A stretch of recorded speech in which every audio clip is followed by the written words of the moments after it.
The word jihad is mentioned in the Quran about 41 times. The words mercy, peace, and compassion are mentioned about 355 times. Yes, come in. Come on in, Riaz. Sit down, please.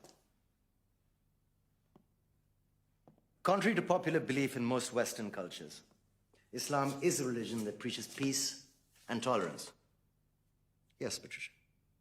If Islam truly is a religion that preaches peace, then how come the world's most troubled spots, the West Bank, Afghanistan, Pakistan, Iraq, they're all plagued with Islamic terrorism? Well, that depends on your definition of terrorism. Some might argue that the US invasions of countries like Iraq and Afghanistan are also acts of terrorism. Those were acts of war to get rid of despotic regimes. Or a means of getting at a country's oil. Conspiracy theories. Well, May I? Yes, please. Go ahead, Riaz. Mr. Khan is right. I mean, if we're talking about terrorists, the world's biggest terrorists are the white superpowers. Come on now. No, really, stop and think about it. Explain 9/11. Okay. Do you know how many people died in the Twin Towers strike? Around 3,000. And do you have any idea how many people died in the bombing of Afghanistan? Take a wild guess. More than 15,000 people died. And that's just conservative figures.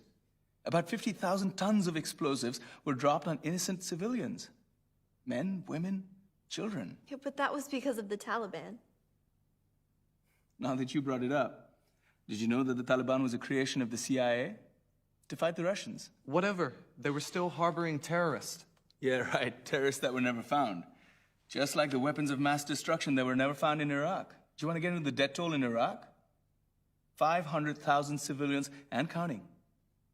And what do Britain and America say when they don't find these weapons? It's simple. They just say sorry.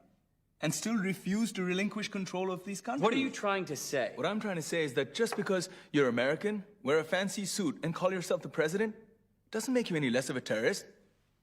I'm saying that if you don't stop meddling in other people's countries, you will face a backlash. If Muslims like you feel that way, then why don't you get out of our country?